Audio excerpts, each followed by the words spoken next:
Welcome to cosmic astromancy channel guys. Hope you all doing fine. आशा करती हूँ आप सभी स्वस्थ एवं प्रसन्न होंगे। तो आज निकालते हैं एंजल गाइडेंस। तो एंजल गाइडेंस में स्पेसिफिकली हम देखेंगे कि एंजल हमें इस फोर्टनाइट के लिए मींस नेक्स्ट 15 डेज के लिए क्या बेसिक गाइडेंस देने वाली हैं। ये कार्ड्स निकालने की ज़रूरत मुझे इसलिए पड़ी क्योंकि मैं 3-4 दिन से टार मोमेंट देख रही हूँ। टार मोमेंट आता है तो कहीं ना कहीं एक चैलेंज लेके आता है, एक कॉम्प्लेक्सिसिटी लाइफ में लेके आता है। ये किसी भी फ्रंट पे हो सकता है, either financial, personal, professional, relationship wise etcetera.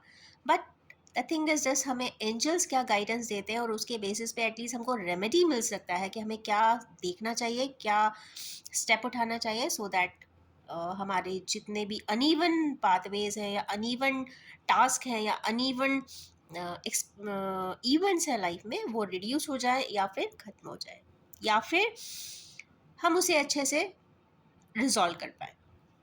तो उसके लिए हम निकालेंगे फर्स्ट, उसके निकाले के लिए निकालेंगे हम 6 कार्ड्स अगेन। तो पहला कार्ड है year from now. Okay, second is meditation brings answer. Third is wait. Fourth is be assertive, take action. Last card, situation will improvise for sure. तो पहला कार्ड आया है, हम इधर से रिवर्स से लेते हैं। Situation will improvise. तो जो भी सिनेरियो है, जो भी सिचुएशन है, जो भी हमारे व्यूअर्स या व्यूअर्स के पार्टनर्स या हमारे व्यूअर्स जिसके लिए भी ये रीडिंग देख रहे हैं एंजल गाइडेंस, उनके लिए ये बताने की ज़रूरत है कि यह सिचुएशन डेफिनेटली इम्प्रूव हो जाएगी विद इन 15 डेज, क्योंकि 15 डेज के लिए ही ये टारगेटाइज्ड एंजल गाइडेंस है। तो यस,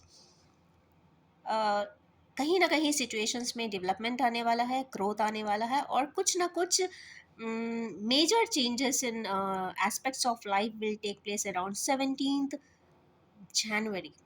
तो because Saturn is changing that day, तो कहीं ना कहीं काफ़ी चेंजेस कई सारे जोडियाक्स के साथ होने वाला है और सिचुएशंस कई लोगों की बहुत ज़्यादा इम्प्रोवाइज हो जाने वाली। नेक्स्ट देखेंगे टेक एक्शन। तो किस तरीके का एक्शन?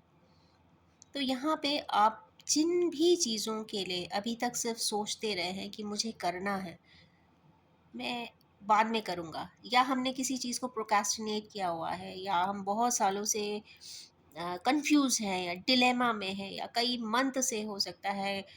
सपोज आपको जिम ज्वाइन करना है या फिर स्विमिंग सीखना है और आप उसको प्रोक्रेस्टिनेट करे जा रहे हैं because it is also a, कहते हैं ना, आपके हेल्थ मेंटेन करेगा, तो यू शुड जॉइन इट। तो इस तरीके के जो भी एक्शंस हैं आपको लगता है लाइफ के किसी भी एस्पेक्ट से रिलेटेड हो सकते हैं, अभी मैंने हेल्थ को पिक किया है, फिनेंस रिलेटेड हो सकता है, तो या फिर पर्सनल लाइफ रिलेटेड हो सकता है, या सेटलमेंट रिलेटेड हो सकता है, या कंस्ट्रक्शन रिलेटेड हो सकता है, तो कुछ भी हो सकता है। तो जो भी है आपको स्टेप उठाना है इन 15 डेज में, you have to take the action. क्योंकि एक्शन इसलिए हम लेते हैं बिकॉज हम कोई चीज़ टक नहीं करते। जितने भी सीयर्स रहे हैं या सेंट्स रहे हैं वो सब कहते थे flow with the river. Means जैसी स्थिति हो उससे आगे बढ़ते रहो, मीन्स स्टैटिक मत रहो, डायनामिक रहो। डायनामिक रहो मीन्स आपकी जो अप्रोचेस हैं, मेंटल अप्रोचेस है, सोचने की जो प्रवृत्ति है, वो हमेशा निरंतर चलती रहे, आगे की तरफ बढ़ती रहे। इससे क्या होता है कि कोई भी ब्लॉकेज नहीं आता। तो चाहे रूट चक्रा ब्लॉकेज हो या फिर सैक्रल चक्रा ब्लॉकेज हो या फिर मणिपुर चक्रा ब्लॉकेज हो या फिर हार्ट चक्रा ब्लॉकेज हो या फिर थ्रोट चक्रा ब्लॉकेज हो। कई बार जैसे थ्रोट चक्रा में हम बोल ही नहीं पाते, हम बोलना ही नहीं चाहते बिकॉज हमारे पास अप्रोप्रिएट आंसर ही नहीं होते। तो ऐसा नहीं है, पर ये ब्लॉकेज है, ये कैरी फॉरवर्ड होता है, ये पूरा मैथमेटिक्स है। जो चीज़ आप आज नहीं कर रहे हैं, एक ना एक दिन आपने करना पड़ता है। और शायद अगर जिन लोग पास्ट लाइफ रिग्रेशन में बिलीव करते हैं या करवाते हैं या हिप्नोसिस में बिलीव करते हैं, तो हमारी रिफ्लेक्स वो ही चीज़ हमको बार बार गाइड करती है, वो ही चीज़ों में हमें सिनेरियो में बार बार ला के छोड़ती है। मीन्स वो पैटर्न को चेंज करने के लिए हमें उस ब्लॉकेज को हटाना होता है, तो इसीलिए हमें एक्शन लेना होता है। तो ऑलवेज टेक एक्शन, ऑब्जर्वेशन के साथ लीजिए, कैलकुलेशन के साथ लीजिए, एनालिसिस के साथ लीजिए, but always take action. Resultant जो भी हो, अच्छा हो बुरा हो, but we should take action in a very good form and healthy form. And be assertive, अपनी बातों के लिए असर्ट ज़रूर करें। अपनी बातों को बहुत स्ट्रेटली कहने की ज़रूरत होती है। इसका मतलब ये नहीं है कि आप 10 साल बाद बोले या 15 साल बाद अपनी बात कहें। टाइमली रिएक्ट करने की ज़रूरत होती है, टाइमली रिस्पॉन्ड करने की ज़रूरत होती है। पता चला कि कोई आपसे पूछ रहा है क्या मैं ऑफिस आ जाऊँ, क्या मैं ऑफिस आ जाऊँ, क्या मैं ऑफिस आ जाऊँ, आप 2 साल बाद कहते हैं हाँ ठीक है आ जाओ, देन दैट पर्सन सेज नहीं मेरी जॉब लग गई है। द थिंग इज दिस, आपको टाइम पे रिएक्ट करना चाहिए। So you have to be assertive, you have to say something, you have to communicate properly, don't hang the situations, क्योंकि हैंग करेंगे तो स्ट्रेस आपको बना ही रहेगा हमेशा। Next is waiting. यहाँ पे किसी इन्हीं व्यूअर्स के लिए या उनके पार्टनर्स के लिए या जिनके लिए भी आप कार्ड दे रीडिंग देख रहे हैं या एंजल गाइडेंस देख रहे हैं, तो वेटिंग एनर्जी इसमें दिख रही है। तो यस, 15 डेज के लिए आप ज़रूर वेट करिए, because there is some gateways opening on 17 January. तो थोड़ा सा वेट कर लीजिए, आपको कुछ नया और भी एड ऑन हो जाएगा इन्फॉर्मेशन, और उसके बाद आप अपने स्टेप को उठा सकते हैं और अपना जो भी प्रोजेक्ट है या जो भी असाइनमेंट है या फिर जो भी आपका टास्क है उसको आप कंप्लीट कर सकते हैं। मींस इनकम्प्लीट इन्फॉर्मेशंस हैं तो वो कंप्लीट हो जाएंगी। Next is meditation bring answer. जब हमारे व्यूअर्स या व्यूअर्स के पार्टनर्स या व्यूअर के फैमिली मेम्बर्स जिनके लिए भी आप कार्ड रीडिंग देख रहे हैं, आपको लगता है कि दैट पर्सन इज स्टक या आप खुद कहीं स्टक हैं, आपको नहीं समझ में आ रहा कि मैं क्या करूं, मैं क्या ना करूं। सभी लोग अपना अपना व्यूज़ देते हैं, मम्मी देंगी, पापा देंगे, भाई देगा, बहन देगी, भाभी देंगी, हस्बैंड देंगे, बच्चे देंगे, but the thing is this, आपको समझ नहीं आता कि बोल तो सब लोग रहे हैं बट मैं क्या करूं। तो जब व्यूज़ आपके पास हो, सपोर्ट सिस्टम आपके पास हो, सारे रिसोर्स आपके पास हो, और फिर भी आपका मन ना हो और आप समझ ना पाए कि मैं आखिर क्या करूं, तो यस, आप मेडिटेशन करिए, because inner voice is the ultimate voice of a person. आपकी जो आत्मा कहे आप उसको करिए। कुछ मिलेगा नहीं मिलेगा ये तो नहीं पता, बट आत्मा को सुकून ज़रूर मिलेगा, हार्मनी ज़रूर मिलेगी।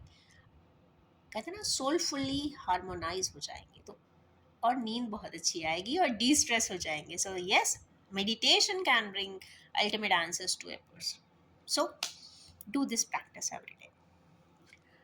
Next is at least for 15 days. This is for 15 days reading, right? Next, a year from now, हमारे कुछ व्यूअर्स के लिए हमारे एंजल्स ऐसा बता रहे हैं कि जो भी सिनेरियोज है, स्पेशली ये मैंने जो रीडिंग ली है वो टार मोमेंट के लिए लिया है। तो टार मोमेंट के लिए ये चीज़ है कि आज से ठीक 1 साल के बाद आपको अपने उसी टॉपिक से रिलेटेड या क्रिटिकल सिचुएशन से रिलेटेड आपको कंप्लीट आंसर्स मिल जाएंगे, या फिर आपकी प्रॉब्लम सॉल्व उस दिन तक हो चुकी होगी। एग्जाम्पल, अगर आप एक बिजनेस डालना चाह रहे हैं, रिसीशन का समय है, यहाँ पे ले ऑफ्स कई कंपनीज में हो चुके हैं, वर्ल्ड सिनेरियो बहुत अच्छा नहीं है, उसके बावजूद भी अगर आप कहते हैं ना, you are brave enough to start a new business with innovative idea, तो डेफिनेटली कुछ तो रिसर्च आपने किया होगा, कुछ तो मार्केट वैल्यूज़ पता किए होंगे, और उसके बाद ही आपने कोई चीज़ बनाने का प्रण किया होगा या फिर स्टार्टअप के लिए एक मन बनाया होगा। तो कीप कैरिंग ऑन, डेफिनेटली वो 1 ईयर में आंसर ज़रूर करेगा, बिकॉज ये एंजल गाइडेंस है। और एंजल्स सभी को गाइड करते हैं, बस उन्हें कॉन्शियसली सुनना चाहिए, उन्हें समझने की कोशिश करनी चाहिए। They always give answers. तो ये रही आज की एंजल गाइडेंस, और specially this is for 15 days, so please take care of these advices, not advices, guidance from angels. So thank you so much, dear angels. Wish you all have a very promising and successful day.